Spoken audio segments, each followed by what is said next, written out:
Welcome to another episode of the Environment in Canada podcast, a podcast about the environment in Canada by Sierra Club Canada. I'm not your host today, but I'm Connor Curtis, Director of Communications at Sierra Club Canada. And today we have a recording for you of a presentation Sierra Club Canada made to the Canadian Senate. Sierra Club Canada presented to a Senate committee examining Newfoundland and Labrador's offshore petroleum industry. We presented on offshore wind energy as an alternative and the problems with relying on oil and gas expansion economically. This recording is going to be followed by another recording of a presentation to the same Senate committee from Mi'gmawe'l Tplu'taqnn, or MTI, which represents several Mi'gma communities in New Brunswick.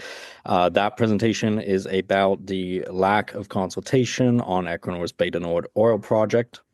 But before we play the recordings, I want to take a second to challenge some of the facts and the framing that you'll see in the recording by senators that suggests that this is a question of weaning Canada and Newfoundland and Labrador off oil and gas reliance for jobs and revenue, because that's not the issue.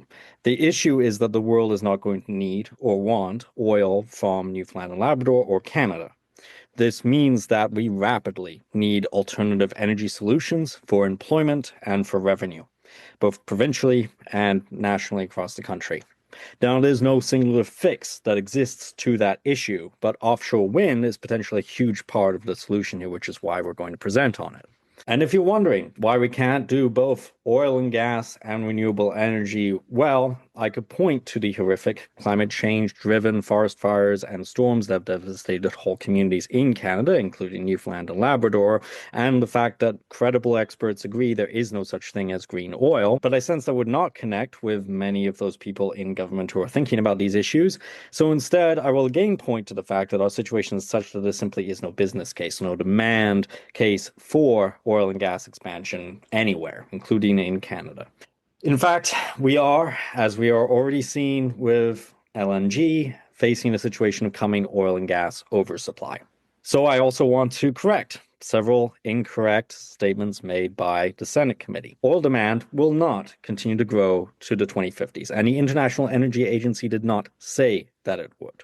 As Oil Change International pointed out, recent claims that oil and gas demand would continue to grow globally past the 2030s are based on a single faulty scenario that the International Energy Agency had previously abandoned and only republished following pressure from the current US administration, which of course is quite close with oil and gas interests.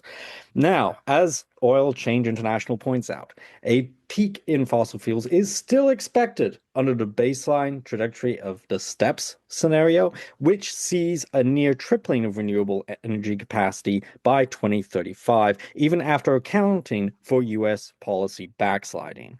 The IEA still expects coal to decline before 2030, oil to peak around 2030, and gas to peak around 2035. Crucially, the IEA clarifies that the current policy scenario, that is, that obsolete scenario that the US forced them to publish alongside these other scenarios, an obsolete fossil fuel heavy scenario introduced under US pressure does not reflect business as usual. Instead, it implausibly assumes that existing policies and technology trends freeze or roll back, portraying the US administration fantasy rather than the reality of today's rapidly evolving energy market. Again, we are going to see countries rapidly push towards renewables even more so than before, because when you have a very, very chaotic and aggressive US administration that has a huge influence over the volatility of oil and gas prices, over the supply of oil and gas to countries, well, countries are going to look at cheaper renewables and say, why don't we just generate our energy locally and not have to rely upon that? It's very uncertain, and we have this potentially aggressive nation that controls the prices to a large degree. So forecasts that predict a shallow decline in oil and gas demand are based on unrealistic scenarios, and even a shallow decline spells trouble for global oil markets, as even a shallow decline can dump prices. A November 2025 report by the UK-based carbon tracker think tank shows a stark picture of the revenue losses provincial governments in Canada will face in the next decade as oil and gas demand dries up globally, by 85% in Alberta, by 72% in British Columbia, by 78% in Saskatchewan, and by nearly 100% in Newfoundland and Labrador. There is a lot of discussion about Equinor's proposed Bay du Nord oil project in Newfoundland and Labrador in the recordings. Sierra Club Canada questions the viability of Beta Nord based on research by multiple analysts. A separate report by the Australasian Center for Corporate Responsibility, or ACCR, assessed 10 major oil and gas companies, including Equinor, and found that global conventional oil and gas exploration is becoming less successful, more expensive, and is taking longer. Project execution, a critical driver of value, has typically been poor, with projects delivered late and over budget. The addressable market for oil and gas is diminishing as more sectors electrify. Despite this, the oil and gas majors are assuming that oil prices in 2030 will be around 17% higher than those implied by the forward curve. Despite the rhetoric on capital discipline, the oil and gas sector is continuing to bet on a future that may never arrive. As Sierra Club Canada's Newfoundland and Labrador Energy Transition and Advocacy Coordinator, Cassie Drodge, whose home is St. John's and who recently attended the Canadian Renewable Energy Association's Operators Summit, puts it, Equinor should be looking into offshore wind, not offshore oil. We are seeing other governments like the UK come out with ambitious renewable energy plans. When we talk about the future of employment in the province, we have to aim for where things are going to be, with sectors like offshore wind that are a major focus of the summit that Cassie was at, and train people for that rapidly developing future. There is an entire showroom on offshore wind at that summit, and the possibilities are frankly excitingly overwhelming. In my work, we are seeing excitement across the province as well for these new solutions. And once again, that's Cassie Drodge, who works in Sierra Club Canada for energy transition work in Newfoundland and Labrador. In March 2024, Equinor's stock was actually downgraded, in part due to their continued consideration of Beta Nord. That's how bad the economics of the project are. Not having a plan is a plan to fail, as Gretchen Fitzgerald, our executive director, points out in the recordings you're about to listen to. There's also this weird moment in the recording where someone suggests that oil is more reliable because it's locally extracted in Newfoundland and Labrador as opposed to offshore wind, which would also be locally extracted, if you want to use the word extracted. I mean, they are aware, I hope, that oil has to be sold on the global market and that it's highly volatile in price because that volatility has already hit the province of Newfoundland and Labrador negatively several times. There are tons of wonderful stories about communities in Canada taking action both to electrify their communities, to build out battery storage, to build out solar, and to build out wind. Of course, some of that is happening nearby to Newfoundland and Labrador in Nova Scotia, but it's also happening across the country. And I encourage you to go check out a publication called The Energy Mix, which details these stories, many of them across Canada. Both wind and solar have already been shown to be highly reliable. They are the cheapest form of energy in Canada, and combined with batteries, they do not require backup base power. I will link to sources on the podcast description that will demonstrate this. The battery power and grid solutions for connecting renewables and making them reliable already exist. In fact, renewable energy is so reliable and so cheap that AI data centers in Europe are seeing gas power as uncompetitive in comparison, and they are actually picking to build near renewable sources and avoiding gas sources. As one energy analyst puts it, we don't anticipate Germany needing gas for AI specifically, especially since heavier gas reliance would just ramp up electricity prices and push these data centers away even more. So solar and wind globally are taking off. To quote CBC, renewables accounted for 34.3% of electricity generation globally in the first half of 2025, while coal accounted for 33.1%. It's the first time renewables have overtaken coal. The International Energy Agency showed in late 2025 that a supply boom in cheaper renewables will seal the end of the fossil fuel era. Low-cost renewable energy is soaring in China and Vietnam. Vietnam's wind and solar generation exceeds gas-powered fire generation. Demand is estimated to have already peaked in Europe and South Korea for liquefied natural gas. China has already surpassed its 2030 renewable energy ambitions. In fact, China installed more wind and solar power in a single year than the total amount of renewable energy currently operating in the United States. Canada actually risks losing out on the renewable future of energy and ending up reliant on countries like China if we don't build our own independent renewable supply chains. And that brings me to my point. Oil is a bubble, but the oil industry cannot admit that there is a bubble going on and that there's going to be a decline in demand, because to do that would be to burst the bubble. So if you can't expand your industry, but you also don't want to give away that it's a bubble, well, you blame regulation. because you say, well, these regulations, they're stopping us from expanding. And that allows you to sidestep the issue of future demand. And to give some context, regulations in Canada are actually already extremely relaxed, and that's in comparison to other jurisdictions like Alaska around offshore oil.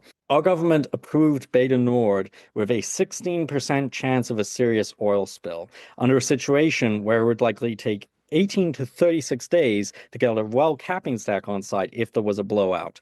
These are not strict conditions. These are not strong environmental regulations. Newfoundland and Labrador subsidizes oil and gas to the tune of millions of dollars. I'll link to that citation in the description. And Canada is spending 3 times more backing oil and gas than renewables, even though oil and gas is the energy of the past and renewables are the energy we need to be building out right now as rapidly as possible. I'm going to be honest. Listening to this conversation amongst the senators was quite frankly disappointing. If this is the level of discussion within the halls of power in Ottawa, then it is a vastly uninformed conversation based on oil and gas sector misinformation. Moreover, it is dangerous for Canada. The world is rapidly transitioning to renewables. Canada is at risk of falling behind. Our leaders need to wake up and get out of their bubble. Oil and gas interests lied to the public for decades on climate change, repeatedly. Our leaders are getting their information from those same oil and gas corporations anyway, and they seem to be trusting them completely. Our leaders are trusting liars while the world goes renewable. But what really gets me is the risk to Newfoundland and Labrador posed by leaders who are more interested in sounding popular by parroting oil and gas industry liars than they are in truthful pursuits of a beneficial future for the province. Here's the thing. Let's say for a second it was a debate. Even if there was a possibility that there was a 99% drop in revenue from oil and gas in the 2030s in Newfoundland and Labrador, wouldn't you want to at least have a backup plan? If you are a reasonable leader, would you not have a plan for a scenario like that, even if you only thought it was a possibility? When I read the news, I don't see government leaders with a plan. I see government leaders defending oil and gas lobbyists' talking points like it's a religion to them. I see them ignoring economic storms on the horizon because it's inconvenient to their faith in oil and gas. And for me, personally, this is problematic because I've spent a decade warning leaders in Newfoundland and Labrador that the provincial economy was overdependent on oil and gas, that we need renewable energy action. And the reason the province is in the situation it is in is because of successive governments failing to take action on that file. I do not want to see an economic collapse in Newfoundland and Labrador because of that. Now, the best time to act was yesterday, was a decade ago, but the next best time to act is right now. And Equinor, by the way, does not do good oil spill modeling. It's actually something they're really bad at. If you can listen to our other podcast on Equinor's terrible oil spill modeling in Brazil, where they did not account for the tides. I'm going to say that again. They didn't account for the tides when doing the oil spill modeling for a project. As well, I'm not really sure why a senator thought it was important to comment on when the Mi'gmaw people settled in Newfoundland, but the date provided by the senator is wrong according to historical evidence. The Mi'gmaw were in Newfoundland a lot earlier than the 1880s. Anyway, here's the recordings. Make of them what you will. I'm personally scared for the future of the economy of Newfoundland and Labrador and all of Canada with what I heard. We in the climate movement need to be a lot louder on the economic futility of oil and gas, because if people are not warned, if alternatives are not built, we are headed towards another codfisher collapse situation. And that's not where any of us want the country to be. I'd like to begin by acknowledging that the land on which we gather is on the traditional, ancestral, and unceded territory of the Anishinaabe-Algonquin Nation. My name is Joan Kingston. I'm a senator from New Brunswick and the chair of the Standing Senate Committee on Energy, Environment, and Natural Resources. And now I'd like to ask my colleagues to introduce themselves, beginning on my right. Merci. José Werner du Québec. Mary Coyle, Antigonish, Nova Scotia. Suze Joas, Quebec. Todd Lewis, Saskatchewan. Mary Jane McCollum, Treaty 10, Manitoba Region. Daryl Pritt-Handler, Alberta. David Wells, Newfoundland and Labrador. Rosa Galvez, Quebec. Régent Aucoin, Nouvelle-Écosse. Thank you, colleagues. I'd like us to welcome everyone with us today, as well as those listening online and at sencan.ca. Today, pursuant to the order of reference received from the Senate on October 8th, We are pursuing our study on the Newfoundland and Labrador's offshore petroleum industry. And today we're pleased to welcome on our first panel from the Sierra Club of Canada, Gretchen Fitzgerald, Executive Director by video conference, and with her, Shauna Kelly, Offshore Wind Coordinator, Newfoundland and Labrador, also by video conference. So welcome and thank you for being here with us tonight. And we're ready to hear your opening remarks, which will be followed by question period from the senators. Ms. Fitzgerald, I understand that you'll be giving the remarks, and so you now have the floor. Yes, thank you so much. Yes, and just really pleased to have Shauna with me, our Offshore Wind Coordinator, who's based in Burin, Newfoundland and Labrador. So yes, my name is Gretchen Fitzgerald. I'm Executive Director here at Sierra Club Canada. And we have been involved as an organization in offshore oil and gas issues for over 25 years. My main argument to you today is that continued reliance on the offshore oil and gas industry in the province of Newfoundland and Labrador places Newfoundland and Labrador and Canada at great risk. Risks from accelerated climate change impacts, risks from decreased global fossil fuel demand, risks from a failure to support communities in building out renewable energy sources, and at risk from placing precious ocean ecosystems and marine life in danger. We know from working with people and communities on the ground faced with growing climate disasters that they are ready and able to take on the challenge to become more resilient at this time of global rupture. According to Prime Minister Carney, nostalgia is not a strategy. We hope and recommend that the report from this committee confronts the risks of Newfoundland's continued oil and gas dependence head on. Images of Newfoundlanders storming a hotel ballroom when then Fisheries Minister John Crosbie announced the cod moratorium are not something we want to recreate. The heartbreak and lasting losses across the province, Canada, and the world should not be allowed to be repeated. And they need not be. Statistics provided to this committee from the Canadian Association of Petroleum Producers show that oil exploration and production in Newfoundland and Labrador is on a consistent decline. The Canadian Energy Regulators report, Canada's Energy Future, predicts rapid decline in offshore oil production in the coming decades. Analysis published in Nature in 2021 illustrates how the high cost of extraction of offshore oil and gas will make Newfoundland and Labrador's oil and gas less competitive, regardless of any understanding you may have about the emissions associated with its extraction. Meanwhile, renewable energy, such as wind, solar, and energy storage, is on the uprise. It will create job opportunities and affordable electricity for people in Atlantic Canada. Recent modeling conducted by Navius Research on the Wind West transmission line suggests that Nova Scotia PEI and New Brunswick could lower electricity rates at a time of an affordability crisis and boost GDP across these provinces by as much as $8 billion while achieving net zero greenhouse gas emissions. Imagine if a province like Newfoundland and Labrador joined this party. Because Nova Scotia has embraced this opportunity and is moving towards Canada's first offshore wind developments, a company has raised its hand recently. Not only have they illustrated their interest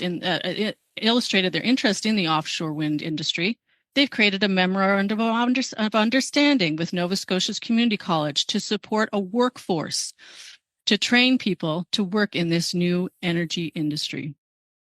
The provincial and federal governments have a regional assessment for offshore wind in Newfoundland and Labrador in their hands. The offshore regulator has indicated to this committee its readiness to engage in oversight of the offshore renewable energy space. We know Newfoundland and Labrador needs local, reliable energy sources such as wind, solar, and storage to ensure local people are safe going forward, both from growing climate change impacts like hurricanes and wildfires and storm events such as we've had over the last couple of weeks, and from growing economic and geopolitical risks. Our work in Newfoundland with communities has shown people want to work together to build solutions that will make communities less vulnerable to climate change. With the existing oil platforms operating for decades into the future in Newfoundland, we do still need assurances that risks from accidents and spills has been addressed. And our experience in assessments of oil and gas projects in the past means we know this has not been the case. We will be leaving with this committee 5 recommendations we hope you will take up as recommendations yourselves. First, we want the federal, regional, Indigenous, and provincial governments to act immediately to create an agreement in Atlantic Canada to create an electricity grid that will be the backbone for local and national scale energy projects. We think the federal and provincial governments should act immediately to collaborate to develop upskilling and certification programs for people who now work in the offshore, so they are ready to seize these opportunities. And we further recommend that a portion of oil revenues be earmarked to future-proof Newfoundland and Labrador from the declines in fossil fuel demand.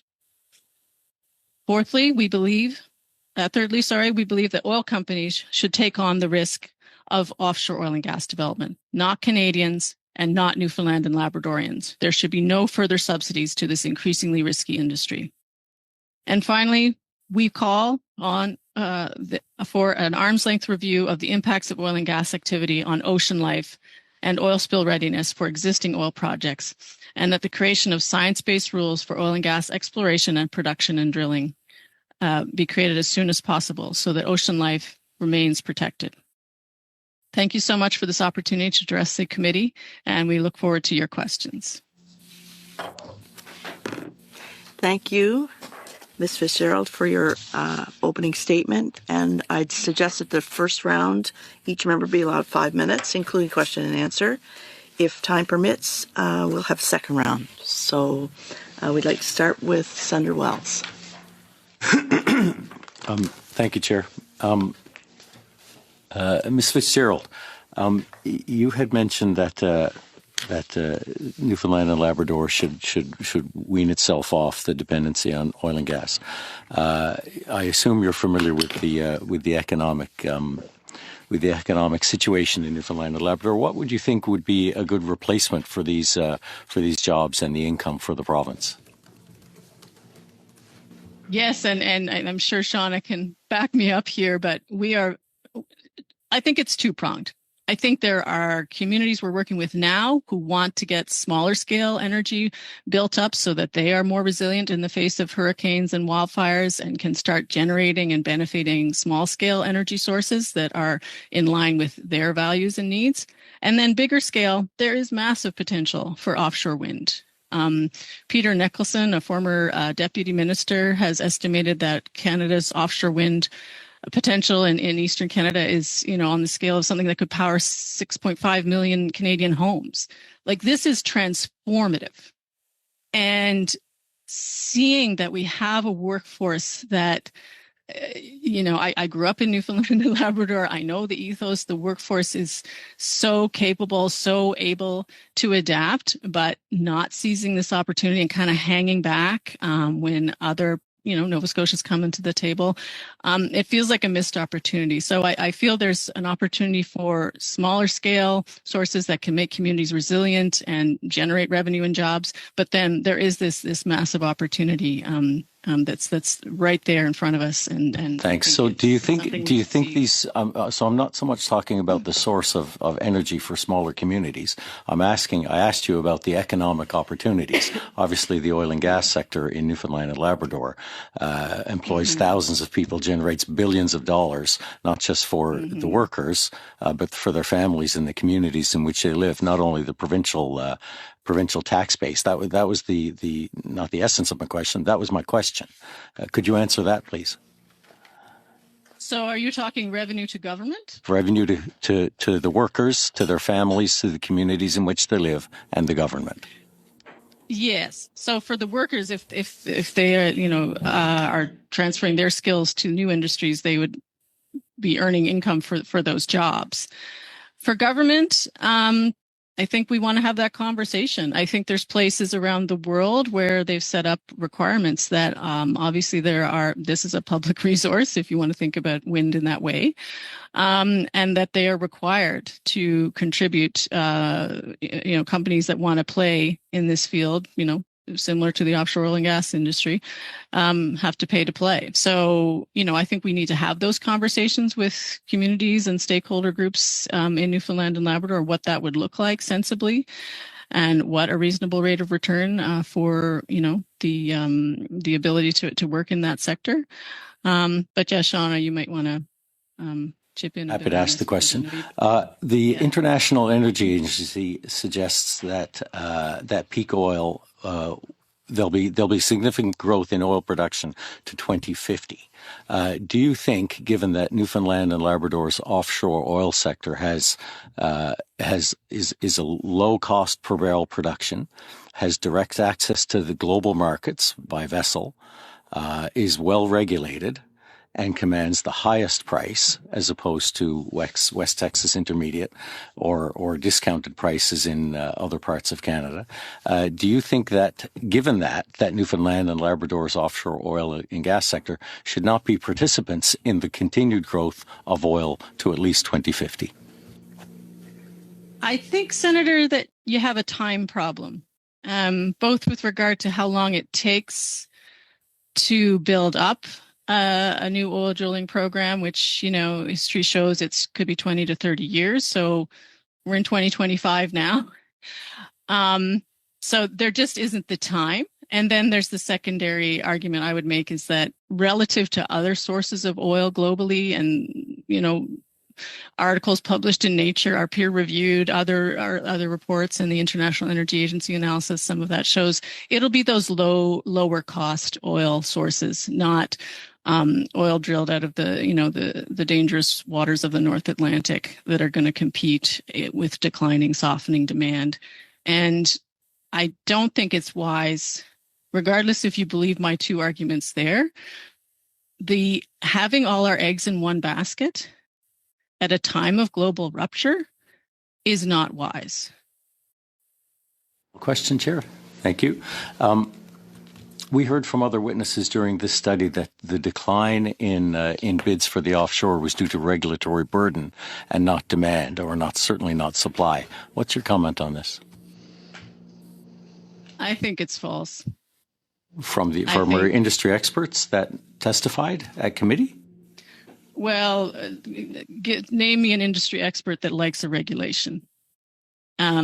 No, I think Newfoundland and Labrador has participated in international climate change conferences to promote oil and gas. There's not a place where this industry is not being promoted. There is the reason people are not bidding is because the money is not there and they don't see it. Thank you. Senator Coyle. Thank you. Welcome to our witnesses today. Thank you for your testimony.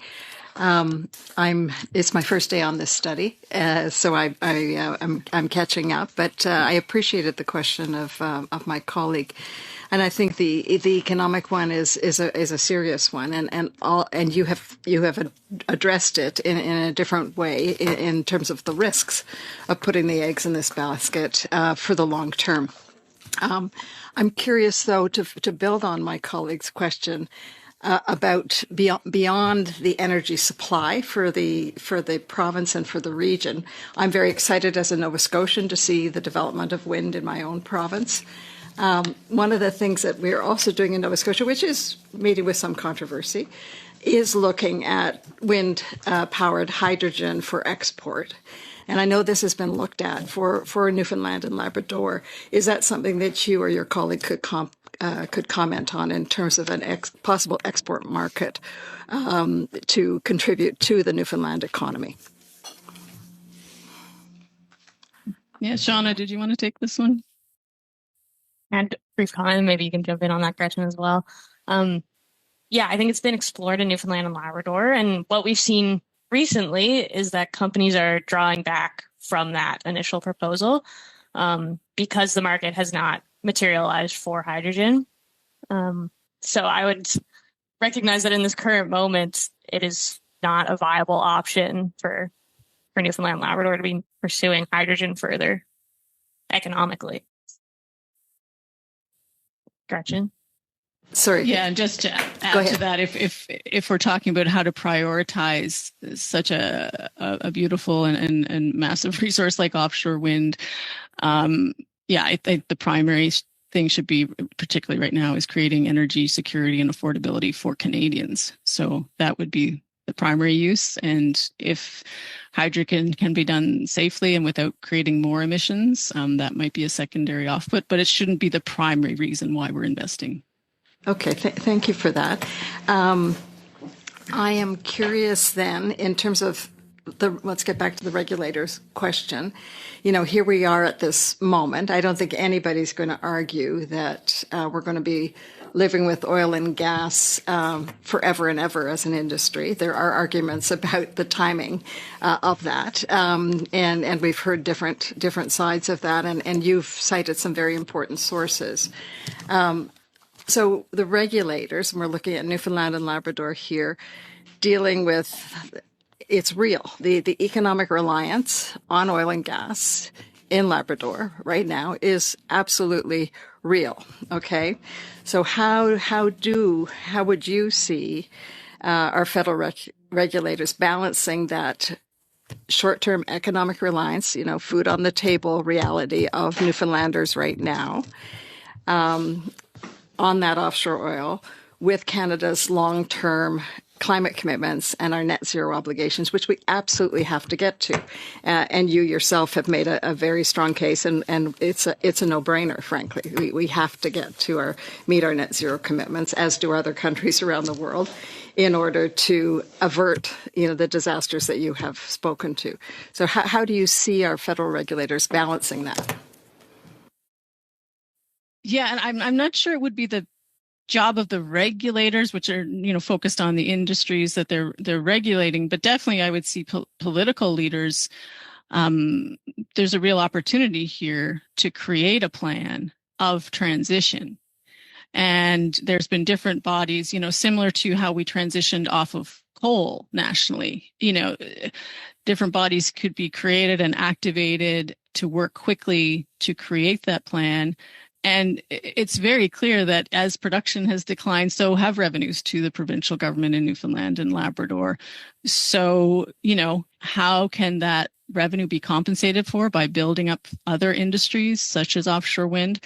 That is something that this committee, if you could kick off that conversation, it would be wonderful. And I think there is a potential, but not having a plan is a plan to fail. And that's what I'm seeing right now. Hear you. So at the policy level, yes, that's. Are you also? You've said that there should be absolutely no more financial inducements or supports to the offshore oil. In fact, they should be creating funds, to deal with their impacts, etc. What do you see the federal government doing to support offshore wind?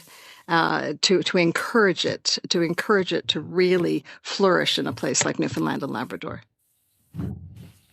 Yeah, three things. The convening power to get everyone to the table to talk about transmission links, including Indigenous partners, but of course the provinces.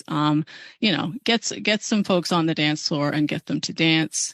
Secondarily, I think the federal government has a unique role with regard to relationships with Indigenous communities and leaders, and I think there's something that the federal government could be doing there. And thirdly, of course, money. There's a lot of talk of projects of national interest. I cannot think of a project that would be more transformative in a positive way than investing in this. And I think talking and thinking seriously about that kind of investment. Your previous question was about revenues and displacement of revenues from declining royalties from the offshore. Beginning and instigating that level of investment in this opportunity is the third thing the federal government could be doing right now. Thank you. Okay. Senator Galvez, second round. Merci beaucoup de votre présence aujourd'hui pour répondre. Thank you for being here today to answer our questions. Thank you very much. Follow the history of the oil offshore industry in Newfoundland, but you seem to know a lot also of renewable energy. So I would like to use and pick up your brain to compare and to see advantages and disadvantages. And as I think you have grasped that the interest in this committee is also very much directed to the economy impact. So we have our Prime Minister visiting many places looking for new markets. And he is saying that we need to build nation-building projects, and that everybody seems to agree that we have to increase competitiveness and innovation and more creativity. And then for the renewable energy, last year was 2.1 trillion of investments, where less than 0.5 came to Canada. I think that tells a lot.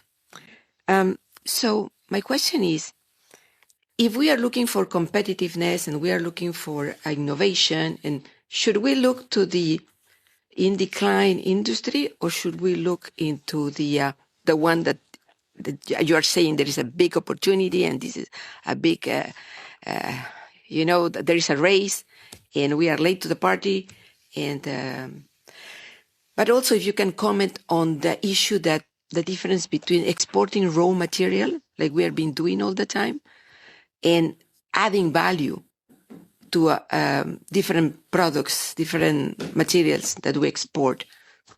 Thank you so much. Yes, and thank you for that question. And those advantages and disadvantages make up a good part of what we do when we think about climate change and centering nature in our society at Sierra Club. And I think the interesting thing about renewable energy is it's not one and done. It'll be an ongoing economic engine for the country. Once those oil and gas resources are extracted, those public benefits are gone. And unfortunately, Canada did not create an oil fund similar to Norway so that future generations would benefit from those revenues. That ship has sailed, but there is a new ship on the horizon, which is such a wonderful thing to think about in this moment.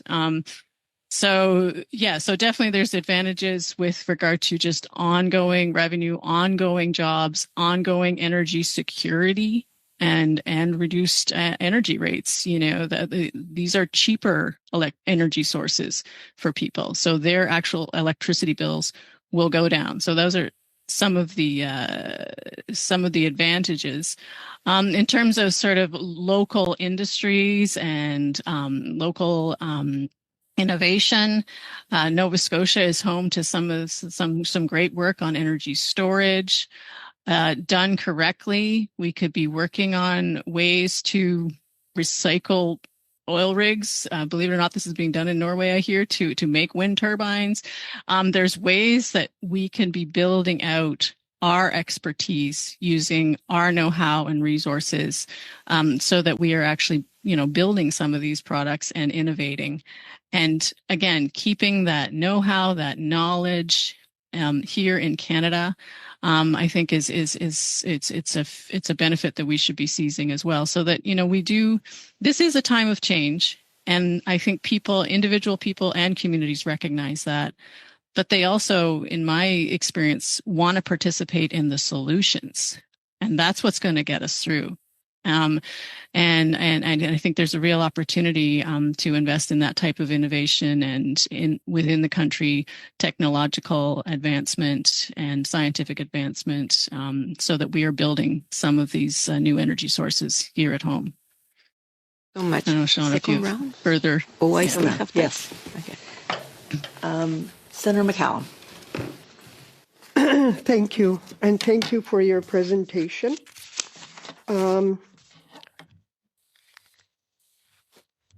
I wanted to, the first question I have is looking at how long is it going to take to set up the solar and wind energy so we can see the reality? Because right now we have nothing. And when we did C49, they told us it would be 10 years. So you're making a presentation on, well, this is going to be possible, and trying to get rid of the only dependable source of energy that we have. And you put electricity as a solution. Well, I work with hydro-impacted communities, and it is not clean, nor is it green. And it produces a lot of toxins. It's not reliable. During Christmas in northern Manitoba, Cross Lake, the hydro went down for 5 days in -40 weather. And they were told by the community, this is going to happen again. They did nothing. So I look at the toxins, I look at the land displacement, what it's done to First Nations. So, and then you look at Labrador, you look at all the electrical Site C Dam. Well, they're not producing the electricity that everyone proclaims is here. So when we look at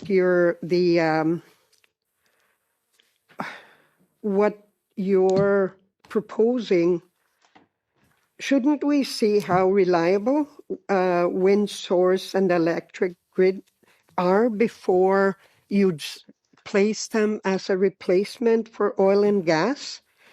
And how do you address the group of people that drive the dependence in oil and gas, which is Canadians? They do the driving, and combustion is one of the highest gas emissions, and nothing has been done about it. So I can't rely on offshore on solar and wind. So how long will it take to come up so we can see the reality?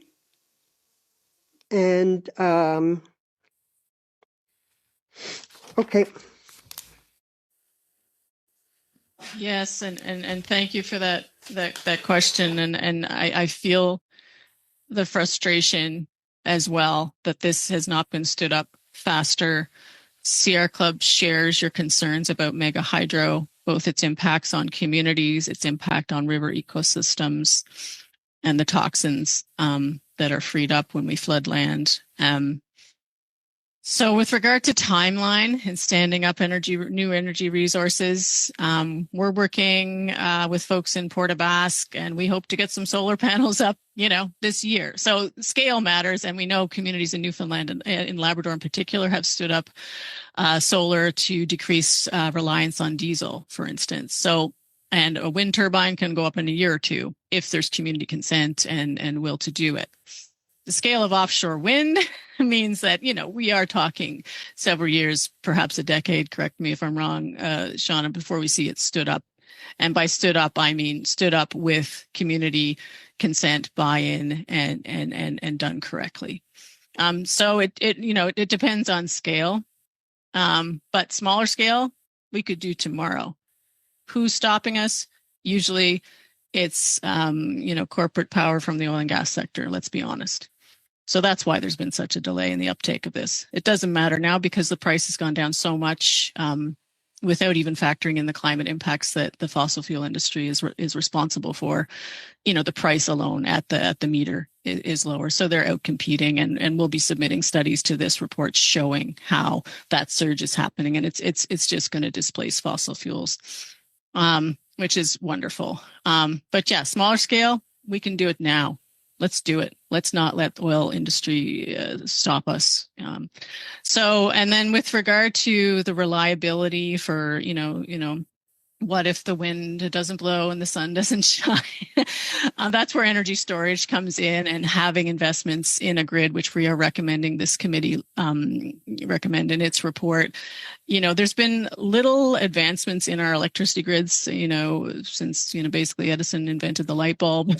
Like, we can be doing more to be shunting energy around and being smart about it. And taking things up. And I think the third part of your question had to do with individual responsibility. And as that is something I think we all should be proponents of, whether it's when there is a storm, as there have been storms in the last couple of weeks in Atlantic Canada, and there is a potential that your neighboring province is going to run out of energy. And actually, on Newfoundland, it was because of a hydro dam going down, and there was ice, and it couldn't function. And so electrons were coming from Nova Scotia over to Newfoundland and Labrador. Even so, there was rolling brownouts, is my understanding. We need to get better ourselves at being, being more conscious of our energy use, investing in energy efficiency so that people, particularly low-income folks who are, paying proportionally so much higher for these energy bills, have safer, secure homes in those times of cold, which we experience. And, so we're more efficient. And with regard to the cars and the transportation use, again, it's investing in electric vehicles that will rely on renewable energy from the grid. Thank you. That's what's going to drive that. But individuals, it's still so important, and that's what good neighbors do. Senator Lewis. I question the perception that oil and gas can't work at the same time as renewable energy. I come from a jurisdiction in Saskatchewan, and even myself personally, I've been, as a landowner in Saskatchewan, I've been approached by a proponent that wants to put up a wind farm with certain, if they were able to get a contract to supply power to the provincial power authority. And never once have I ever heard them say we need to shut down all the oil and gas in Saskatchewan before we can build a windmill. So why can't we have both?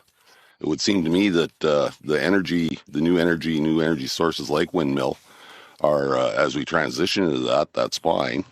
But to say that the oil and gas industry in Newfoundland should be shut down and that it's in the way of wind farms, I just don't see the connection. And further to that, I mean, it'd be nice if the people in those communities that rely on oil and gas so much for as an economic driver would be able to afford the new energy that's coming from these wind farms as it's being made. Yeah, and if that's the perception I've created, that the two can't coexist, that is not what I am contending. And there are rigs out there, and I anticipate they will be out there for the next, 2 decades, I think, is what the Canadian Association of Petroleum Producers presentation to the committee suggested. I think cleared that up. Thank you. But I've got another. I've got another question just about this. If I could answer the question, this needs to be a priority, and that's not what I'm seeing. Okay, thank you. Do you understand? So for government, if we, with regard to subsidies, they should be going to renewable energy sources of the future and getting, yes, like you say, for those workers, getting them affordable energy in their homes or getting them upskilled so that they can be part of this future. I think Senator Lewis has some more points to make. I think in a jurisdiction like Saskatchewan, is, their experience there, they've got a common power provider across the whole province. Very comparable to Newfoundland, small population, large areas to provide power to. And their experience with wind power and solar panels is that they're great, but if you are looking to increase your power needs, which I mean, as we go forward in the new economy, everybody's going to be using more electricity. For every kilowatt generated by either solar or wind, you need backup as a base power. And that's reality because, we just recently went through a 40 below period where, weather was that cold for, I think it was 10 days in a row. Virtually from the wind farms and solar panel, production goes down to almost zero. So you have to have backup power that's base power based either on oil and gas or natural gas or hydro, but you've got to have that base power to provide the power when the wind doesn't blow and the sun doesn't shine. And that, we can say that isn't something, but it is reality when you're talking about energy production from these sources. So it's a nice source to add to our power grids. But right now, with the available technology, you mentioned batteries, but we're a long way away from being able to, have a battery system and a power system and a grid that would support using solar and wind as base power. Well, I would argue that that's not the case. And we're actually having that debate right here in Atlantic Canada right now with proposed new expensive gas plants. And there is a player in the region who is contending that their storage option would be more reliable in terms of cost. Because we know if you're going to do fossil fuels, it's going to fluctuate with the market, but overall more affordable. So I think we are there. And just to go back to Rosa Galvez's question, to me, it's about investing and prioritizing those types of innovations locally to create that reliability. Because I completely agree, we need that reliability. But the technology is there, the cost is there, and that's where it comes back to my argument about priority setting and listening to different players. Experts in Western Canada and the people that are in charge and it's their duty to provide power haven't found that. And it'll be interesting as time goes on, but we're certainly not seeing that in jurisdiction like Saskatchewan. That technology does not exist. And with the weather conditions we have and the variability in temperatures, minus 40 in the winter and plus 40 in the summer, battery power as it sits right now is very questionable. Yes, and I would not question Senator your O'Quinn? experience in your home province, but I would ask you to look for independent research on that, aside from your utility. Merci, Madame la Présidente. Thank you, Chair. Do you understand French? Oh, we have the interpretation a little, but you have the interpretation. Very well. I would like to turn back to the fact that we have heard some witnesses, for example, saying that the demand for oil or for fossil fuels will change, but it's not going to be decreasing as much as had been suggested in the initial studies or observations, because there's going to be a high demand for energy, for example, for all of the IT or data centers. The technology will need other sources of products derived from hydrocarbons. So I would like to bring the discussion back. I understand your concern and your position as regards renewable energy, but we have examined fossil fuels and the possibility of offshore operations.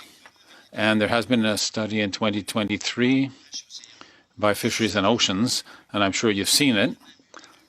And there was even a quote from Minister Guilbeault at the time who said that it was nevertheless possible to have those operations, and that there was an environmental study that was done, and that with fairly strict conditions, we could move forward with those operations.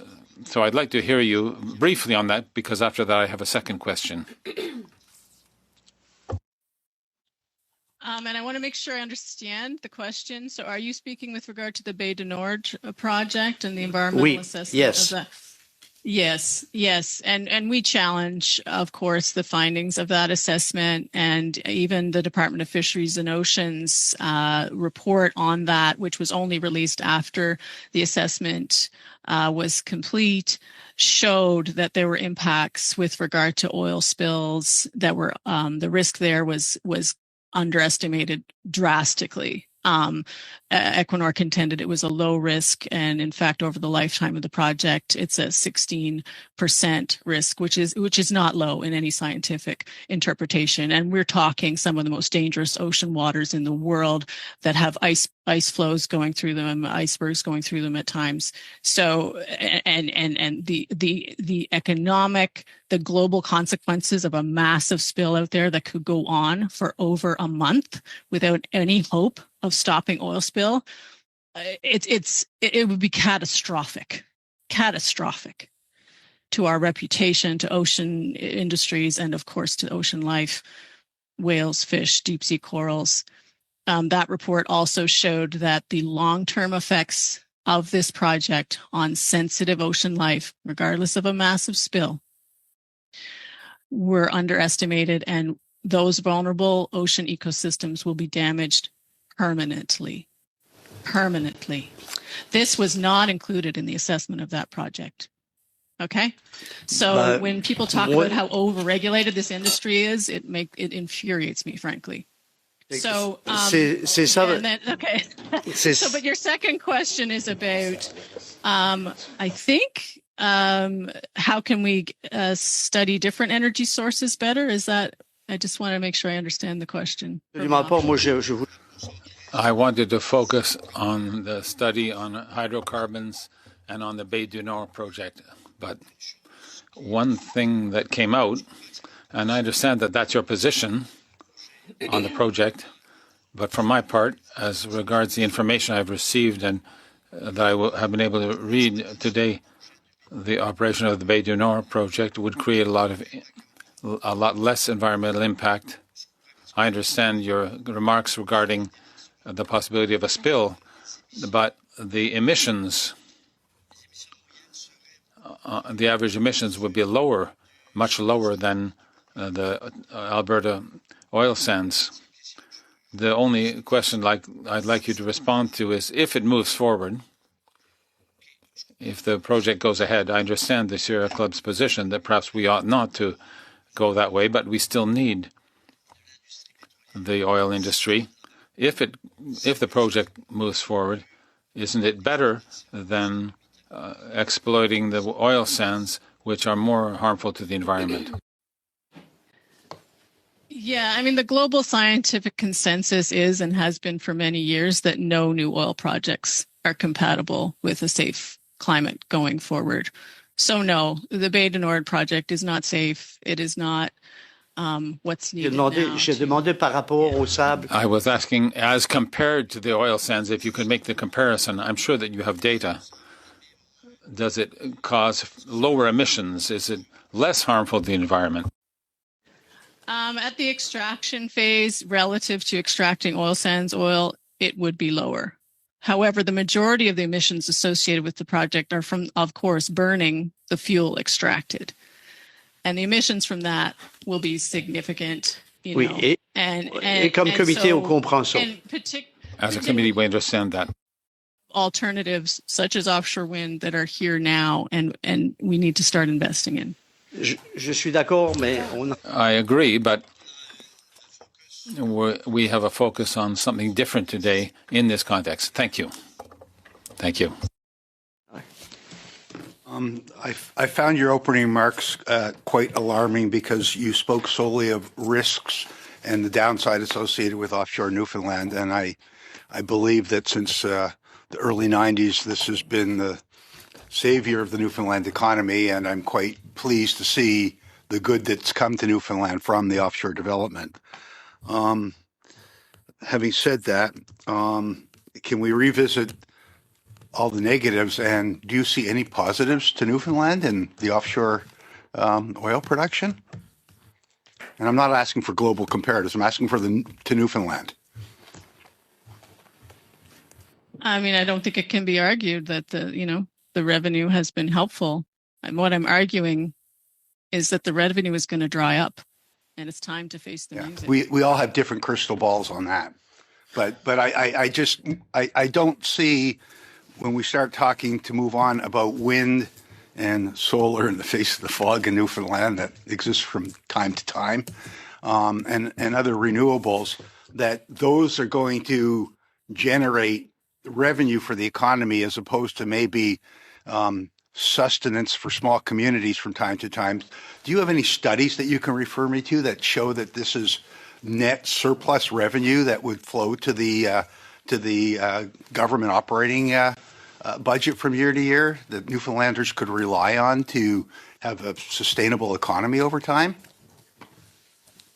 Yeah, and perhaps I can get Shauna to answer that, because we are looking around the world to see what benefits could flow from something like for Newfoundlanders.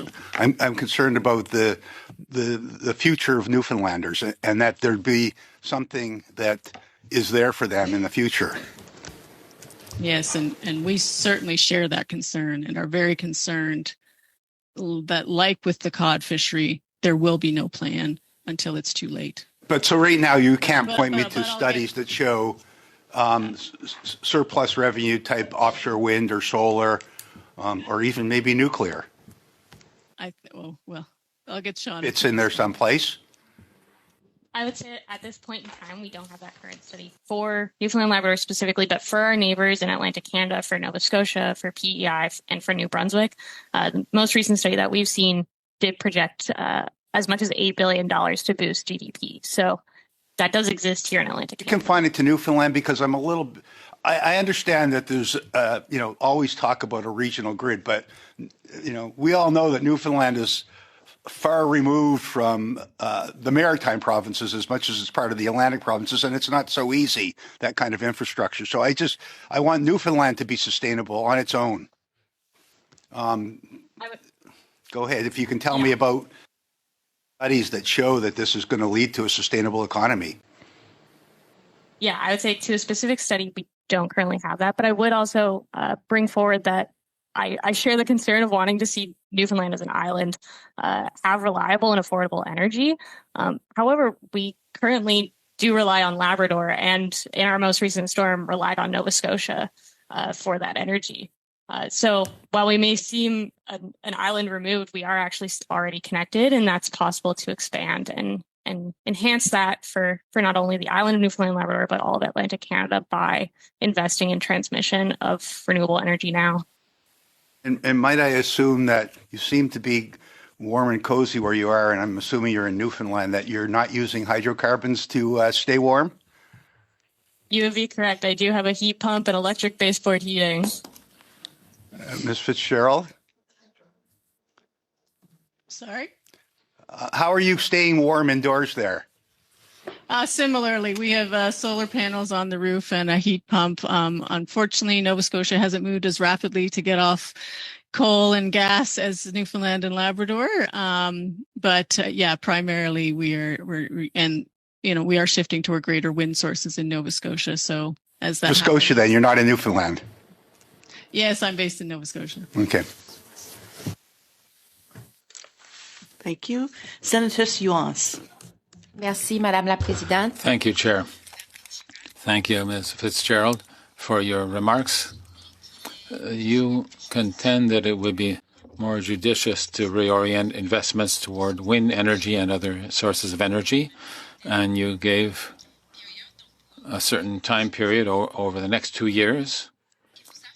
And you also stated that offshore exploitation is no longer economically viable. According to you, what would be the main indicator that ought to persuade decision makers to turn the page? And just to say, for major offshore wind development, we're predicting more. We would see that be more like a 7 to 10 year build out. But for smaller scale, it can happen very quickly. Energy sources and storage. For me, as a mom, frankly, the biggest indicator is looking in my kids' eyes. And it is scary to think that we have an opportunity to do better, and we're potentially not going to seize it. The second thing is looking around and seeing communities impacted by wildfires, by hurricanes, by storm events increased unpredictably, by lack of ice in places like Labrador in the winter, and knowing the science shows that every bit of climate pollution we prevent will save lives, will save communities, will save money, and will create a more secure future for all. And I guess the third thing, and this is why I'm more hopeful than when the cod fishery collapsed, is we have such a beautiful opportunity for clean, healthy energy sources that are affordable for people. There was no replacing the codfish and its cultural and ecological importance. Here, we have a positive opportunity. We need leaders such as yourselves to see that, to seize it, to prioritize it. I am begging you, as a mother, to take on this challenge. We may not have an opportunity like this again, ever. Please seize it. Merci, Madame Fitzgerald. Thank you, Ms. Fitzgerald. I hope I'll ask a less emotional question. How do you assess the government's capacity, the different levels of government that you mentioned, to coordinate their efforts toward the transition, as well as to maintain the operations underway in order to have the local economy continue? Yeah, and as I mentioned in some of my answers, I think there is a model for this when we built down coal. So, and there are, sustainable jobs, there were, processes that have been created, and I think they just need to be, put on steroids, however you want to put it. They just need to be built up quickly. This is a moment of global rupture. This is a moment when people are hungering for solutions, for action, for tangible, real things to happen to protect them. So, yeah, I think building up a kind of task force kind of idea that would, upskill people, put resources, put money into the clean energy future and energy security. And I will mention here the Youth Climate Corps, which was funded to a very small degree, $40 million in the last budget. But let's get that out there. Let's get young people involved. Let's enhance the budget item for that. But, let's get a youth, engage the youth as well early, and give them the skills and resources they need to really take part. I mean, I think there's a lot of hopelessness out there, and one way you deal with hopelessness is by taking action. And I think we have some great opportunities to do that by working together and perhaps modeling on the coal sort of task force idea. Merci. Merci. Merci. We don't have very many minutes left, and we have 4 speakers, beginning with Senator Coyle. So I'd just like to ask everybody to be brief, 1 to 2 minutes tops for question and answer. First of all, I just want to sincerely thank our witnesses for all of your hard work. It's very much appreciated, and I hope you're feeling some appreciation from this group, not just for your testimony today, but for everything that you are doing.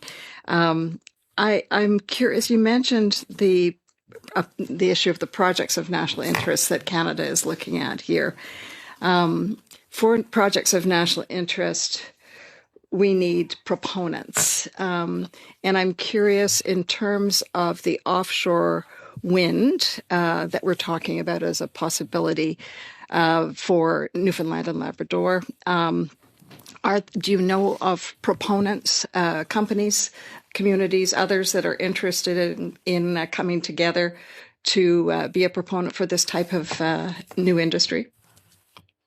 Yeah, I can speak to that one a bit. I would say specific to Newfoundland and Labrador, we're not aware of those proponents because the call to say that we are moving towards offshore wind has not happened here. For Nova Scotia, where they did just finish just close their pre-qualification, those results aren't public, but there was, as Gretchen mentioned, 2 companies in a joint venture, one from France and one from South Korea, that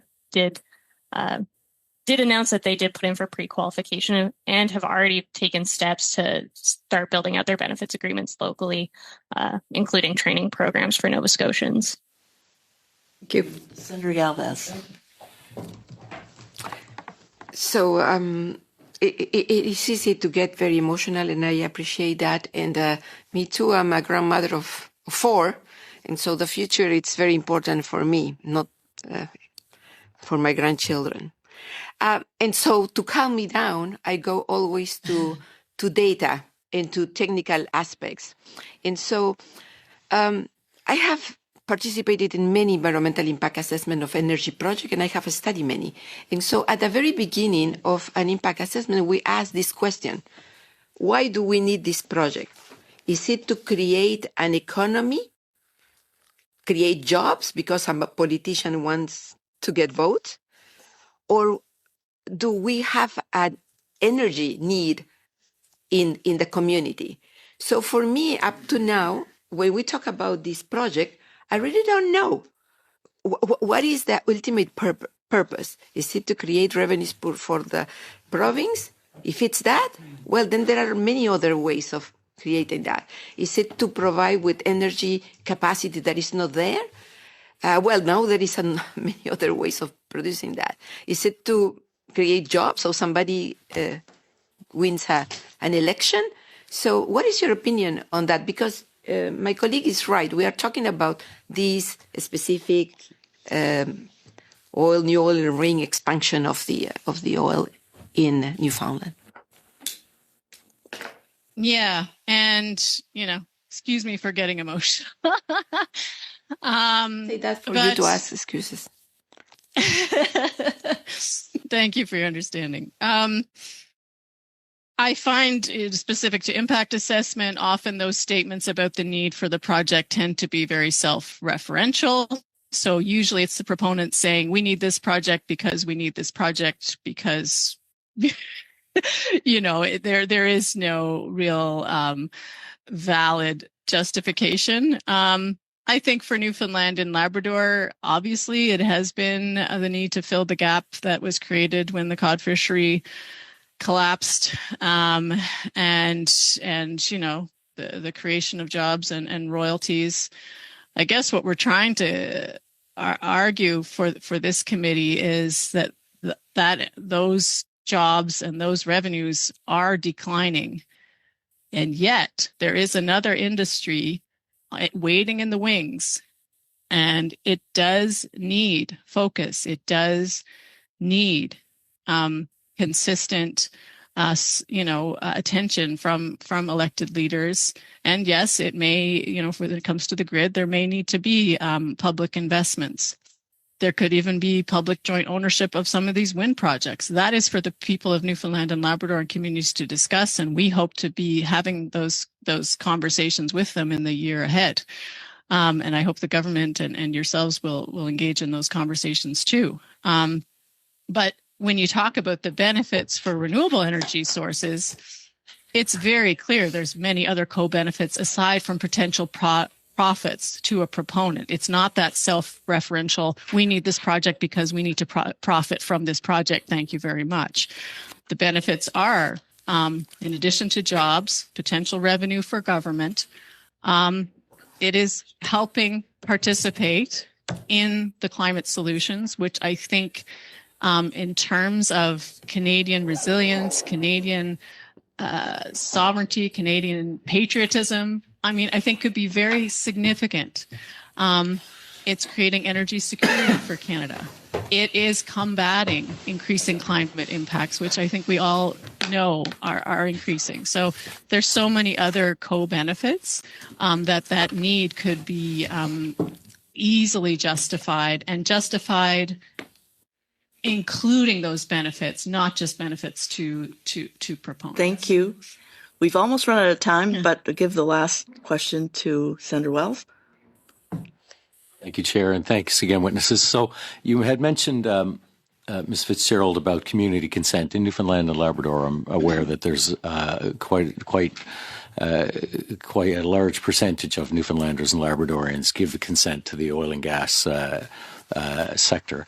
And in Germany, of course, there was no community consent for nuclear, so they banned it.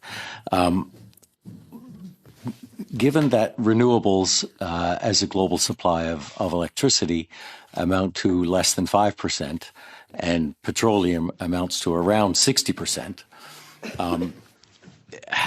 my question is about the trend lines and the the trend lines for the near future. One of the first things that Ms. Kelly said in her testimony was that there's wind to hydrogen is not a viable alternative. Given that Prime Minister Carney will today announce the dropping of the EV mandate, and your comments that EV use will drive growth, are you concerned about the trend lines of increased petroleum as outlined, or as detailed, sorry, not outlined, as detailed by the International Energy Agency, growth to 2050, and the reduction in things like nuclear in the economic engine of Europe, in Germany, and now in Canada with the dropping of the EV mandate and the failure of the battery plants funding having moved to the US? To answer your question, no. Of course, I wish those things were not happening, but some of the information we'll be submitting to the committee includes information about the projected surge in global power. They're saying that wind and solar alone are predicted to account for 32% of global power by 2030, surging to over half by 2040. Even in the United States, where I think we know the federal administration, at least, is pushing back on climate action and actively dismantling, efforts to deal with climate change, wind and solar outpaced coal on the grid. So why is this happening? It's because these are cheaper energy sources. Solar, wind, storage are cheaper than their fossil fuel alternatives. So we have that happening. And then I think, and I do agree with Prime Minister Carney as to some degree in his speech in Davos when he's talking about collections of, coalitions of the willing, basically, being so important right now. And the countries that Canada will be, I predict, looking to collaborate with, such as China, such as potentially South Korea, which is the home of one of the companies that wants to operate here in the offshore in Nova Scotia, such as the European bloc. Some of those countries are surging ahead on climate action themselves, whether it's EVs, whether it's renewables. So if we want to be part of those coalitions of the willing, and in the global south, where the climate impacts are so much more staggering and unjust, if we want to be working with those folks, I think being active in this space is going to be more important than ever. Thank you, Ms. Fitzgerald. We've come to the end of our time together, but I'd like to thank both you and Ms. Kelly for being here with us today. We'll be going on to our second panel, so we'll take just a short switch over time. Thank you very much. Thank you. And thank you, Senators. And we'll be submitting some information to hopefully support our arguments and any questions we couldn't answer adequately today. Thank you so much. Thank you. I would like to welcome our second panel now. So from Mi'gmawe'l Tplu'taqnn, we have Derek Simon, who is legal counsel by video conference. Dean Vicker, Executive Director by video conference. And so, Mr. Vicker and Mr. Simon, welcome, and thank you for being with us tonight. You have 5 minutes to make an opening remarks, after which we'll move on to a question and answer session with the senators. So, Mr. Vicker, you may proceed with your opening remarks, followed by Mr. Simon. Thank you so much, Senator Kingston, and great to see you once again. And it was a pleasure of breaking some bread with you at the table last week. Wilik Shipugum Sidwan, Nindali was Indian Miguel, Wigil Listagush, Wiltazi Dandal Bedayog, Akwal Lagunim Sidwan. Good morning, everyone. My name is Dean Vicker. I'm the Executive Director here at MTI. MTI is a not-for-profit organization created by the 9 Mi'gmawe'l First Nations in New Brunswick, and we represent 8 communities on consultation matters. Its objectives include promoting and supporting the recognition, affirmation, and implementation of Aboriginal and treaty rights and the right of self-determination of our nations. I'm happy to explain to you why MTI joined environmental groups to launch a legal challenge against the Minister of Environment and Climate Change Canada approval of the $16 billion Baie du Nord oil and gas project. First, you must understand, as Ilnu or Mi'gmaw, the cultural significance of Mi'gmawe'l, which is salmon. We are salmon, and our traditional fishing practices must guide our actions. Mi'gmawe'l territory extends throughout Atlantic Canada. Even activity outside of New Brunswick can have impacts on the ability of the Mi'gmawe'l to carry on our rights. The project area is essential for the migration route of Atlantic salmon, which we already recognize as a species at risk and categorized as being in the critical zone by Fisheries and Oceans Canada. A single oil spill could decimate species that migrate through the spill area. We have a profound responsibility to protect the salmon, other species, and habitats that are essential to maintaining a balanced marine ecosystem for future generations. We could and cannot ignore the threat this project could have on the salmon and other marine species. We were not given the opportunity to have our concerns conveyed in the assessment of this project. So we felt we had no choice but to take a stand and join the Sierra Club and Eco-Justice into legal action for the following reasons. There was a lack of meaningful consultation with our communities on this project. The federal government ignored their constitutional responsibility to meaningfully consult with our Indigenous nations. The real potential for negative environmental effects, especially the threat of oil spills. And finally, the real threat on marine life, in particular, Mi'gmawe'l or salmon, this project could cause. These concerns, of course, remain today. We will do whatever we can to protect the waters and species that are culturally significant to our nations. I want to be clear that we are not against economic development. We just want to make sure it is done responsibly and in a sustainable manner. I look forward to discussing this in more detail throughout the session, and my colleague Derek Simon here will provide more detail on the flawed consultation process. Thank you so much, Wilali Ogum Sidwen. Thank you for hearing me, and I turn to Derek. Great. Nindelo is Derek Simon, Leo Ibuna Magwadi. Good morning, Senators. My name is Derek Simon. I'm legal counsel to Mi'gmawe'l Tplu'taqnn. The flawed consultation process undertaken by the federal government in this case involved rushed timelines, inadequate funding, and significant problems with how project impacts were scoped. So MTI communities located in New Brunswick were initially scoped out of the impact assessment for oil and gas projects in eastern Newfoundland. However, MTI provided Indigenous knowledge regarding the migratory routes for salmon, which was subsequently confirmed by DFO, and ultimately CM scoped MTI communities into the impact assessment. However, there were still concerns about how activities with significant potential impacts on Mi'gmawe'l rights were scoped out of the process and the failure to meaningfully include Indigenous knowledge, or IK. For the Bay du Nord project, SIA chose to scope marine shipping out of the impact assessment despite clear evidence it is a direct result of the project and should be included in any impact assessment. Because of this decision, the Mi'gmawe'l were never actually consulted about the impacts of marine shipping on Mi'gmawe'l rights. While Equinor Canada has pledged to support the Environmental Studies Research Fund to study Atlantic salmon migration, these studies should have been initiated well before any decisions regarding the environmental assessment were made and should have been informed by Indigenous knowledge. The lack of meaningful participation in the consultation process means the main concerns identified by the Mi'gmawe'l were not addressed. Fortunately, this problem has a solution. MTI has adopted the Mi'gmawe'l Rights Impact Assessment, which is a rigorous Indigenous-led process for determining the impact of any project on Mi'gmawe'l rights. Coupled with MTI's IK research process, it provides clear, evidence-based decisions regarding project impacts on Mi'gmawe'l rights, which in turn inform the duty to consult process. We strongly encourage the committee to encourage the Crown and proponents to recognize Indigenous-led impact assessment processes and Indigenous knowledge. And we look forward to answering any questions the senators may have. We'll begin with the questioning. About 4 minutes for question and answer, beginning with Senator Wells. Thank you, Chair, and thank you, witnesses, for appearing. You're based in New Brunswick, representing Mi'gmawe'l bands in New Brunswick.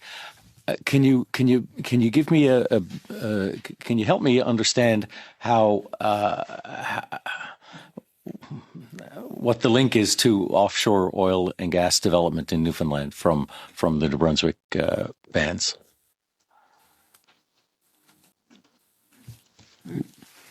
You're on mute, Mr. Vicar. Apologize for that. Thank you for the question, Senator Wells. Well, as I previously stated, the migratory pattern of salmon, could be and potentially decimated if there is an oil spill. The migratory pattern is well within our Indigenous knowledge. And the idea that this could be impacted has a profound impact, and will have a profound impact on our existence as a people. We rightfully or wrongfully, and many would argue this, we refer to ourselves as Mi'gmaw, but the more adept term would be Ilnu in our language. Ilnu means that we're from this from the earth, from the water. And, we are here because of salmon, and, not even to discuss the other species, but specifically, and to be more of a direct response to your question, that's indeed what it would be, the potential impact to our salmon.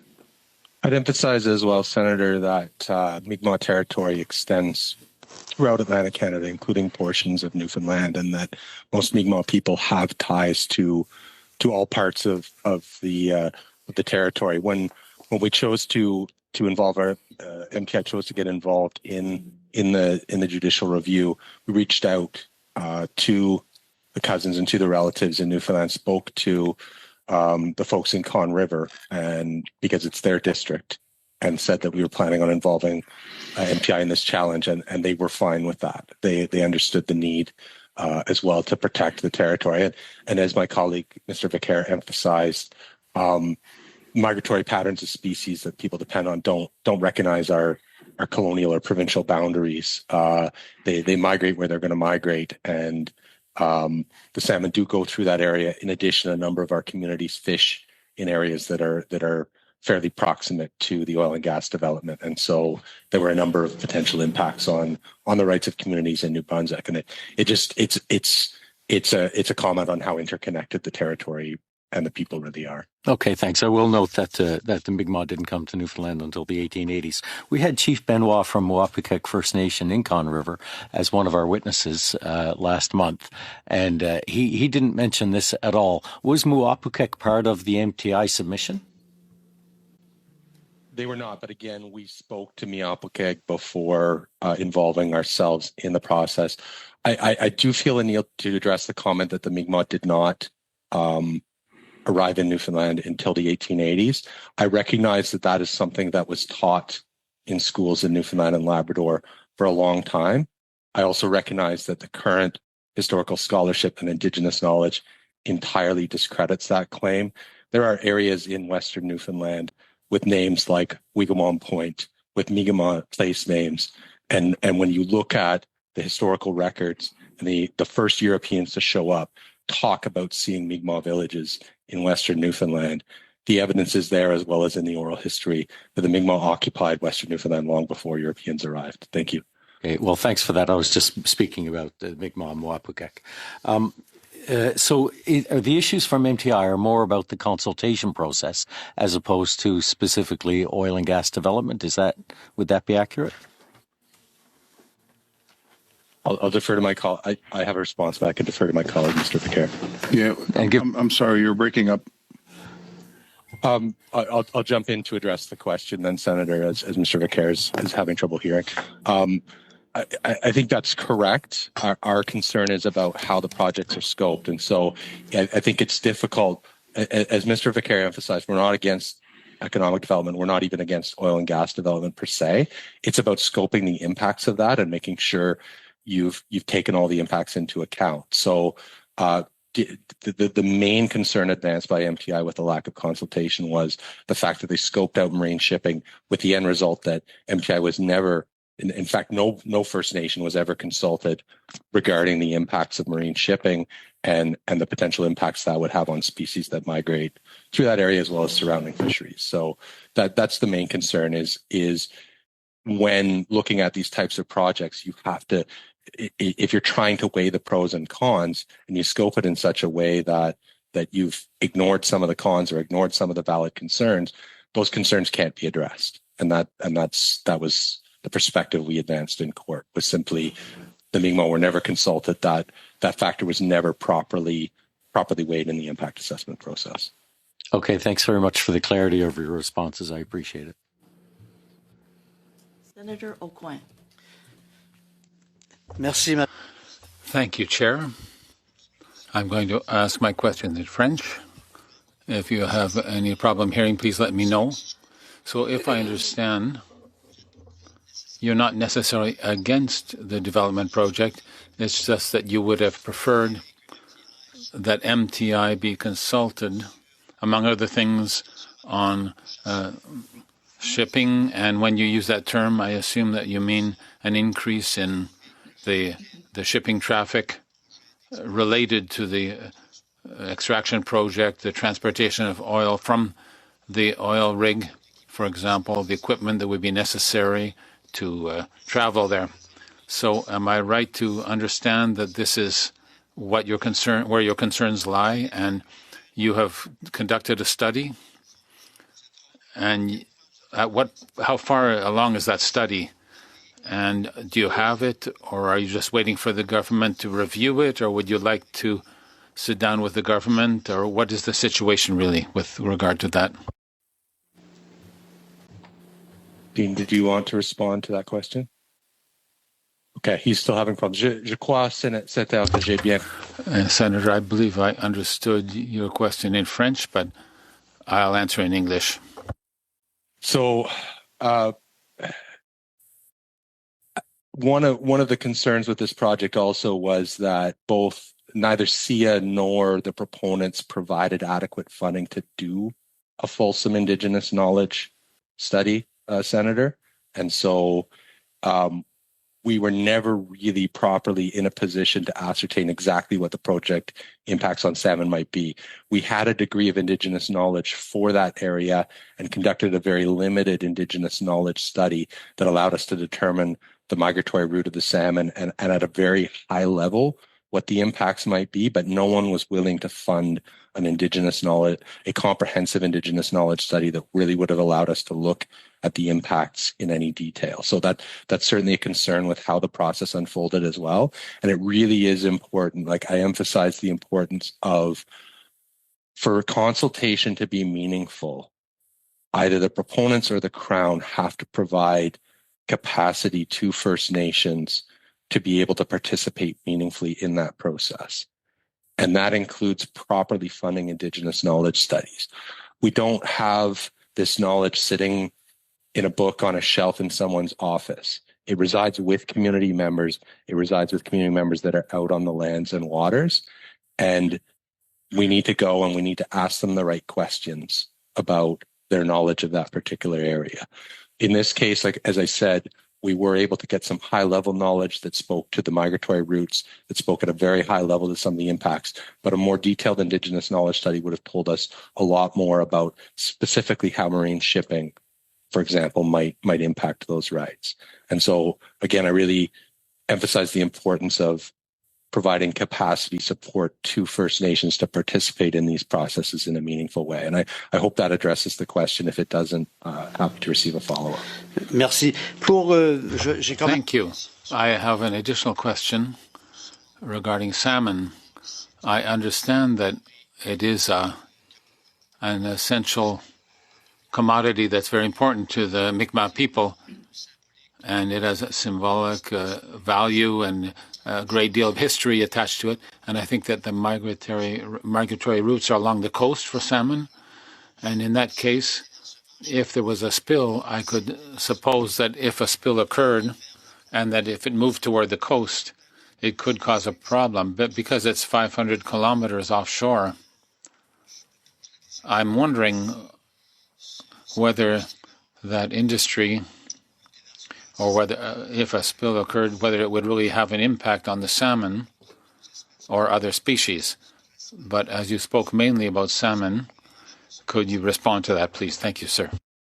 It's a very good question, Senator. First of all, the science on what happens to salmon at sea is still extremely limited. it's a bit of a black box. They go into the ocean, and we know that Atlantic salmon are currently suffering very high mortality rates, but we don't, with a high degree of certainty, know why. And so we talk about the impacts of things like the Greenland fishery and what different impacts might be, but there's still a lot of debate about what precisely salmon do when they go to sea.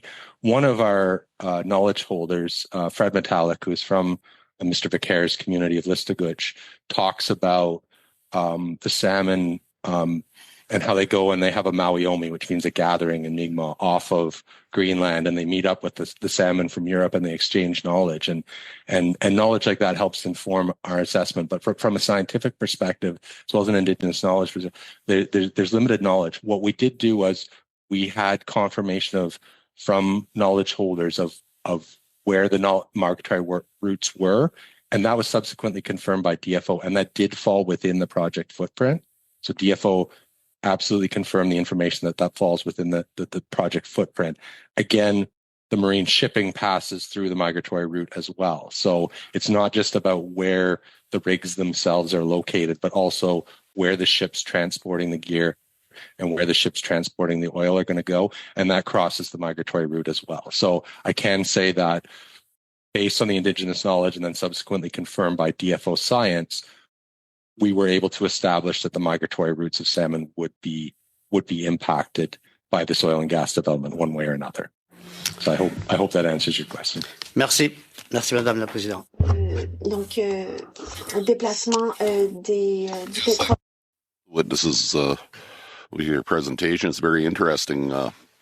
You talked early in your presentation about a court challenge. Has that been completed? And within the challenge was this right duty to consult and all the things you're talking about, was that addressed during that challenge?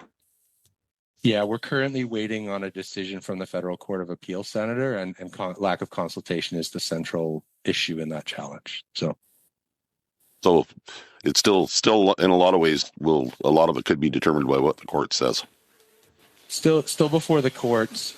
I mean, I will emphasize that even as a lawyer, I prefer not to have the courts tell us how to resolve these issues.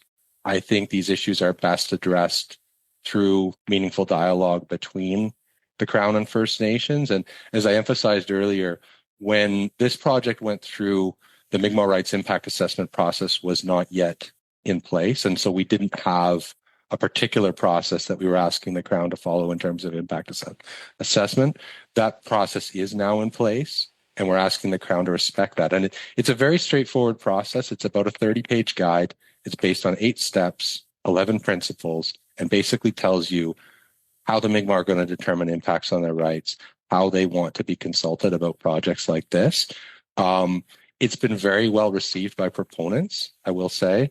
The general feedback we've gotten from proponents is this is actually much clearer than anything the Crown gives them in terms of how to carry out the duty to consult. We've had proponents like the Port of St. John stand up and say this is one of the most, this is one of the best processes they've ever been through in terms of how it's structured and organized.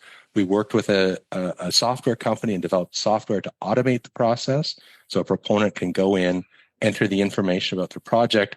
Once that project description is complete, it assigns the appropriate staff, the process is initiated, we can pull in our IK data, our Indigenous knowledge data for that area.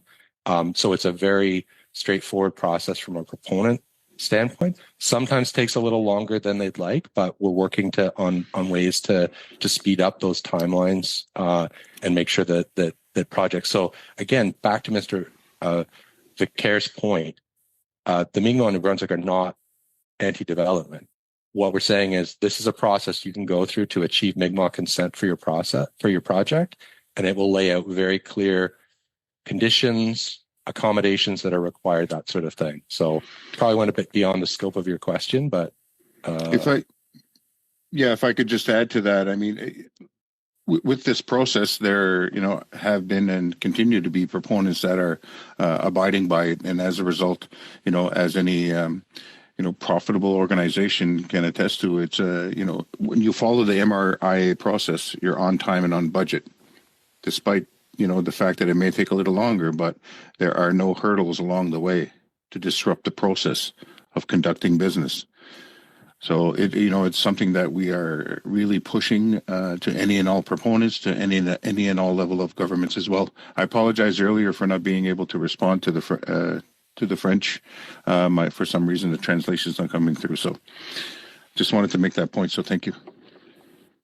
The question, and congratulations on the strides you've made, and hopefully as it goes forward, and if there are more opportunities for consultation, that you have a system in place there that sounds greatly improved over where it has been in the past. Thank you. Appreciate that. Thank you. Appreciate that. Senator Coyle. Oh, thank you, Madam Chair, and thank you to both of our witnesses, Mr. Vicaire and Mr. Simon.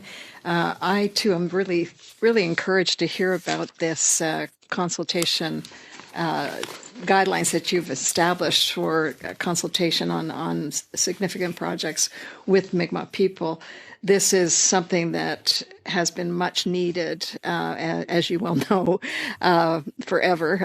I've sat for many years on the Indigenous Peoples Committee of the Senate, and it's something that is always getting in the way, of moving forward for anybody. So kudos to you on that. I understand that the main issue is here. There's a concern about oil tanker shipping routes impacting possibly impacting the salmon migration routes, and salmon being such an essential, entity, being source of nutrition, source of cultural relevance, economy, all of those things to Mi'gmaw people. And I'm from Mi'gmawe'l. I'm from Antigonish, Nova Scotia, right next to Bucktinkek. So I know what you're talking about. And what I am curious about is whether you have, and what you would like is for the government to follow these guidelines on the consultation necessary for the impact assessment. What I'm curious about is whether you have seen in other locations in Canada, maybe the West Coast, or in other places around the world, where there's an interaction between oil tanker shipping and migration routes for other important, either salmon or other important species of fish, and what results might have come from those interactions or those impact assessments. Yeah, that's a very good question, and I'm sure the question's still out there, and for people to participate. I personally don't know of any. I know out in New Zealand there has been discussion and agreements that have been made there, but anywhere here in Canada, we're really looking for this MRIA process to be the model. Again, it's. We without coming across as an organization trying to sell something, we're trying to convince people to open their eyes and ears and embrace this process, because again, it's on time, it's on budget, it's done in a way where it's sustainable and respects Mother Earth, and at the same time, prevents any potential hurdles that could be in the way, as you and the other senator had mentioned, in the past, where it really limits the speed of which business is to occur. So I really feel that this process is there to if government would embrace it, then certainly shipping magnates would have to embrace it as well and learn more about it. I'm not sure if my colleague is aware of any other, but I personally am not. Yeah, I think that's something that under our current process would be looked at. So MTI is always happy to talk to other Indigenous peoples, particularly in other parts of the country or even other parts of the world, as Mr. Vicaire alluded to, about their experience with these types of things. Because it's not just, sometimes you don't just want to get the studies, you want to get the on-the-ground reality and lived experience of the people that are on the land. Fortunately, the scope of this process was such that didn't occur. But I think that for a project where a proper case study was done and the MRI process was followed, that would definitely occur, Madam Senator. So, yeah. Thank you. Thank you. And we were wondering if you might send this framework to the committee so we could have it as part of our evidence. Obviously, some of the senators have found it to be, intriguing and a possible solution for more than just the Mi'gmaw people. So do you think you might be able to provide us with that? I can respond to that with a resounding yes, absolutely. Thank you very much. Congratulations. Senator McCallum. Thank you. And thank you for your presentations. I wanted to just make a remark about the when you said that boundaries are colonial the boundaries by provinces are colonial boundaries that and we didn't have them as First Nations people. And that the territory expanded more. It was huge. When we did the Canada, Newfoundland and Labrador Atlantic Accord implementation, their Indigenous representative was actually a chief from Saskatchewan. They had not involved any Mi'gmaw people. And I had a letter from the chiefs from Mi'gmaw to say we were not consulted. So I just wanted to put that on the table, that it's just not right for the government to bring in people that think like them, so it makes it easier. So I also wanted to extend an invitation. We're doing a duty to consult in APA, and that's our next study. And if you could forward your information, I will put your name down to come as witnesses. Okay? Duty to consult. So when you have not been consulted, the decisions have been made, the project is underway, and now the accommodation to the people impacted, to your MTI, would need to be greater, right? The accommodation after. How would accommodation look like now? What is it? What I can't see how consultation after everything has been done, what would it accomplish? And what are the accommodations that you're looking for, considering that the oil, it's being built, the tankers are going to go. What is it here that you would like to make an impact on or a change to, or?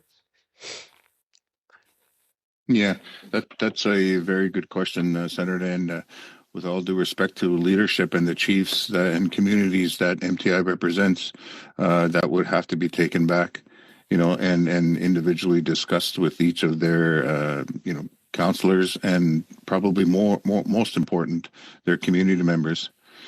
Quite often throwing money at something is never the solution. We've seen that time and time again.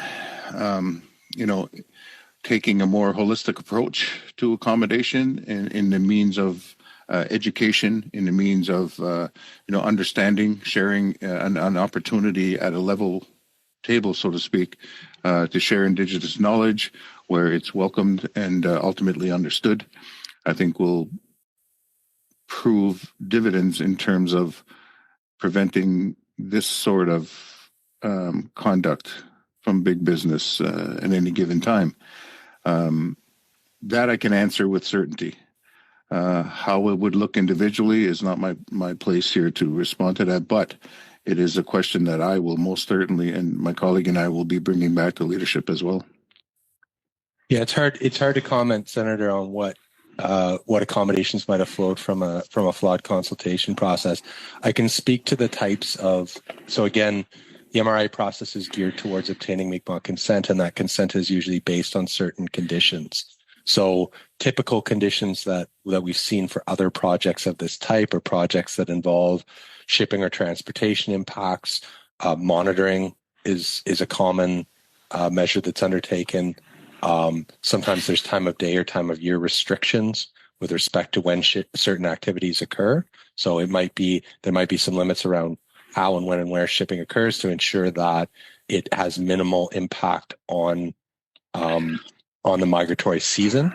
So you look at what time of year the salmon are migrating through that footprint, and are there limitations or restrictions that could be put in place that might limit the impacts on salmon. Those are the types of things we'd look at. And I should emphasize too, I think, because you spoke about sort of the scope of the impacts, the process does scale up or down, and the types of accommodations that are required are always tied to the scale of the impacts of the project. So obviously something like a park bench is going to attract a much less rigorous level of consultation and types of accommodation measures than a pipeline. And many projects are actually deemed to have a minimal impact, and therefore they're scoped out after step two of the process. So the process does have some flexibility to scale up or down. But I think we come back to the fact that we would still want a proper IK study to be conducted for this project, which would allow us to determine precisely what the impacts are, what knowledge is out there with respect to salmon, and that would in turn inform the accommodations that are necessary. Can I have one more question? Second round. Okay. Senator Galvez. Thank you so much. Me too, I want to congratulate you and for your efforts of creating new material way guidelines and approaches for the consultation, and also to encourage you to keep educating people about regional impacts. I remember at the beginning of when we assess projects, we see it as a dot. It's a dot, it's punctual, it's just this, and it doesn't impact nothing else, so we just look at this. And which was completely incoherent with the way the world works. And so listening to you, it reminds me so much the project in Anticosti Island, where there was a project to exploit gas. And exactly the same thing, nobody wanted to talk about the shipping, even though they're going to produce a lot of gas. And it's like, maybe they thought they were going to fly it to wherever the market was. But I remember looking at the issues with the salmon. So what I found at that time was that the intercoastal waters of Newfoundland or Cape Breton, Nova Scotia, they moved through nearshore marine corridors into the Gulf of St. Lawrence, where it was the Anticosti and the Madeleine Islands, which is a tourist attraction. And from there, they passed through Cabo de Strait or the Strait of Belle Isle into the North Atlantic. So for scientists to map all that, it's not impossible, but it takes a lot of time. And this is where the indigenous knowledge comes so handy to establish this. And so I want to encourage you to keep showing us the bigger picture to see the regional impacts and the cumulative impacts. And so my question to you is like, in that sense of visioning the whole thing, because when I was looking at Anticosti, we were just talking about belugas. And you just open my eyes and see, okay, salmon are there too. So I know that salmon is very important for you and your culture, but if you can educate me about other relationships, the web, the food web, the biofood web, that it can be impacted if there is, God forbid, an oil spill. Yeah, absolutely.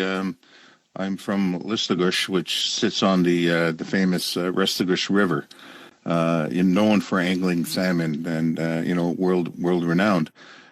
Just this summer, my young children and my wife were biking along a trail along the river, and we saw 3 beluga whales in the river.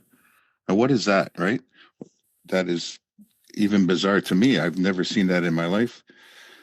But I shared that with elders, and they said that they were here in in plenty back in time, and the idea that they're here again is they in our language. He said it's like a warning because they shouldn't really be here at this time, but they're here, and it wasn't just one; it was a pod of them, right?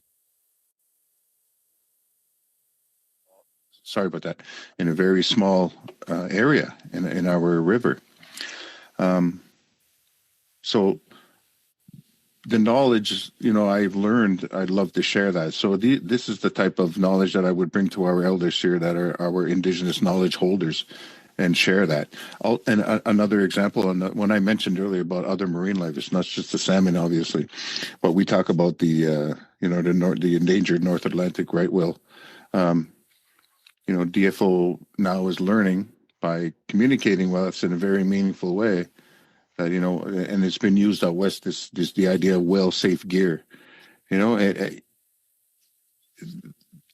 put that industry out in the middle of an ocean with smack dab in the middle of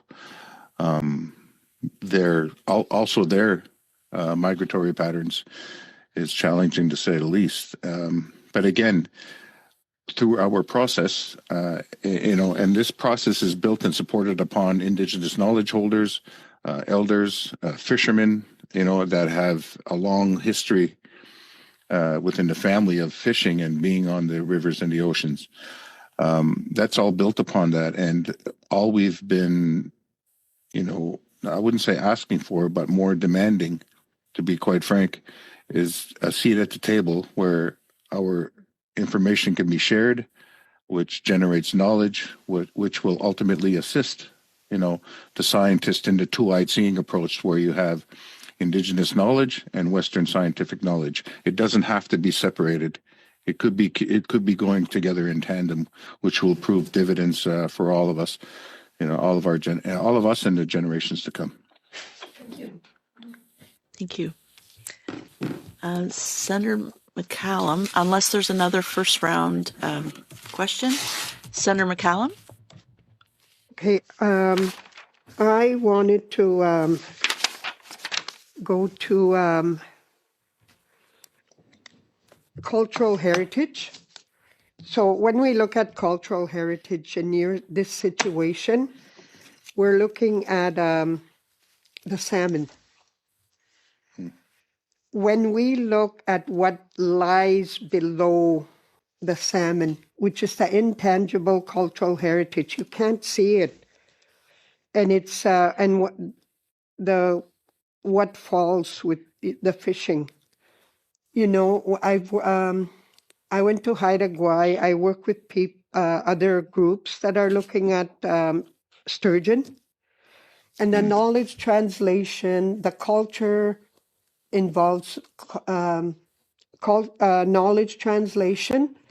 It's about building kinship when you are practicing that ceremony or that activity. It is about the oral histories that go as you're fishing. It's the connection between the grandfathers, the fathers, the children. So there's a huge host of culture that is being decimated at the same time when you have starting to get limited chances to practice that culture. Can you talk to us a bit about the cultural heritage that exists there and what it brings? Because it is, when we look at what's happening, and the consultation isn't happening, it's all across Canada, it's a form of cultural genocide. So can you speak a little bit about that? Absolutely. I just, so much to say, but I'm going to do my best to condense it and provide a closed notes version of it. As I mentioned in my opening statements, Blamu, as we know as salmon, is conducive to our existence. Without it, we won't be here. Much like the Haida Gwaii, as you mentioned out in the West, you take away those trees, the Haida Gwaii will not be there. Our ancestors quite often would say, "Are you on the land or are you from the land? Are you on the water or from the water? And you just basic, the English language can be helpful at times to distinguish that. It's everything to us. Without the salmon existing, the Ilnu will suffer greatly. Not to mention, the introduced species of the striped bass and the damage that that's causing to the salmon population up in our tributaries is decimating the salmon, is decimating as an apex predator. The striped bass are not just decimating the salmon, but everything else below it. As is so defined what an apex predator is, and so you add in. I mean, it's baffling the gamut or the gauntlet that a salmon has to go through. But it is conducive to our existence. The resiliency of the salmon is the resiliency of our people. The success of the salmon is the success of our people. In Listugush, we have our own fisheries plan, that has been celebrated by Canadian governments and received an award. So if you allow us to be part of the table with an open heart and an open mind to get things done, then certainly we can have that ability to share that. Not only to, the idea of cultural genocide and that negative impact. We all know that history. I would, as a former educator, I would beg and plead with anyone and any of you to provide the guidance where that history should be embedded within the pedagogy and curriculum of the schools. Because out here on this side of Turtle Island, it's still not in the schools. And we still find ourselves dealing generation after generation. I'm old enough to say that a couple generations to say that we're just repeating ourselves, and Groundhog Day just passed, but this is Groundhog Day for us every day. And but to speak of that cultural impact that the salmon have, that the whales have on us, with us, for us, all about us, it is immeasurable. And I could continue on, but to give my colleague here an opportunity, Derek, to comment. His wife is a Mi'gmaw woman who lives and breeds with the land, and he has input there as well. So I'd like to provide an opportunity, Derek. Yeah, and I think this ties in nicely to the question Senator Galvez was raising as well, which is, the relationship is not just with the salmon, it's with the territory and all the marine species in it as a whole. And they're all interrelated, and you can't isolate any one. And one of the fundamental issues MTI has always had with how, for example, DFO manages the fishery is it's done in a very siloed, species-specific way. And so you have people that focus on the salmon and nothing but the salmon. You have people that focus on the striped bass and nothing but the striped bass. And those people aren't really talking to each other. Mm-hmm. And yet there's a huge interaction, as Mr. Vicaire alluded to, between striped bass and salmon, where a rebound in the striped bass population is now negatively impacting the salmon population. And the salmon are already facing a number of stressors, from striped bass to climate change is a huge factor. They're a cold water species. They do not like temperatures, and we're seeing in the rivers in New Brunswick as well as elsewhere throughout the territory the impacts that warming waters, the negative impacts that warming waters are having on salmon, to the point where it looks like DFO is ready to abandon efforts to protect the inner bay of Fundy salmon. So a decision like that, Senator, you're right. It is in effect an act of cultural genocide. This is a species that the Mi'gmaw have had a relationship with for 15,000 years. And all of a sudden DFO is saying, due to a variety of factors, including financial considerations, we can no longer support efforts to restock, to resuscitate, to bring back the salmon in southwestern New Brunswick in a critical part of our territory near Amlamok First Nation. And that destroys, and we don't want to see that happen to the other salmon populations in the region, be it the population in the Miramichi, the population in the Restigouche, or elsewhere. And projects like the oil and gas development in eastern Newfoundland are just one more factor that has the potential to negatively impact the salmon population. We want to make sure those impacts are appropriately addressed and accommodated and mitigated. Because they don't need one more stressor. Thank you. We're almost at the end of our time. Is there one short comment left, or can I go on to thank our... Yes, Senator Galvez. Okay, very quickly, because I think hearing you, I am tempted to ask you this question. In Western society, we don't see how nature relates to economy. And when I talk to land trust people, indigenous people defending nature, I like saying that my province of Quebec wouldn't be what it is without nature. We have hydroelectric power because of the mighty rivers in Quebec. We have 1 billion industry based on maple syrup because, we own this market in the world. And we rely on critical minerals and minerals to export, and that's natural resources. So I will say that 90% of our GDP in Quebec is based on ecological services. But not many people agree with me about this, okay? And so I have to show the numbers and I have to show this. And so then you get people, okay, I see it. How do you see this? In 3 minutes. Yeah. Yes, please. Yeah. This is the forever and always challenge, right? Again, if MTI is in a position where we have 9 communities, and together we're stronger, to at least demand a seat at the table. Once provided that seat, we're able to share this information. This is what we do on a daily basis, Senator, and it's forever and always happening. I'll turn to Derek here for a minute left, I guess, or a minute and a half left. Yeah, again, the Mi'gmaw have been in their territory since at least the end of the last ice age, and I've seen shifts in climate, have seen changes in how the territory is unfolded, and have lived through all of that, and the culture and language very much come from the land, and so I think nobody knows better than the Mi'gmaw the importance of ecosystem services of the natural environment in terms of providing for the people. One of the concerns with the decline of salmon is that literally puts food on people's plate in our communities. And so you lose that and you lose it forever. It's a cultural loss, but it's also an economic loss because now you have to find a way to replace that food source with something else.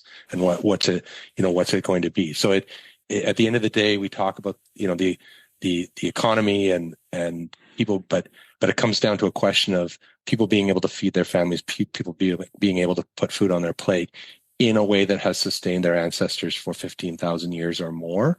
And to lose that is an immeasurable cultural loss as well as a loss in an economic sense, because now you have to find another way to feed your family. So that's the very practical reality that we face, I think.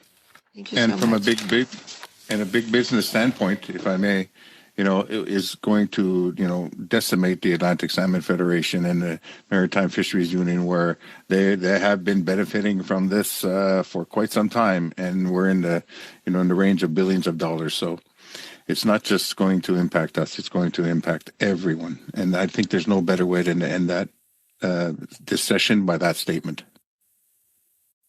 Thank you so much. Thank you, Senator. And thank you to our witnesses. Mr. Vicaire, very nice to see you again so soon. Yes, and thank you, Mr. Simon, as well, for your the evidence you gave and the insight that we've gained from both of your testimonies. So thank you. And I would just say that our next meeting is scheduled for Tuesday, February 10th at 6:30 p.m.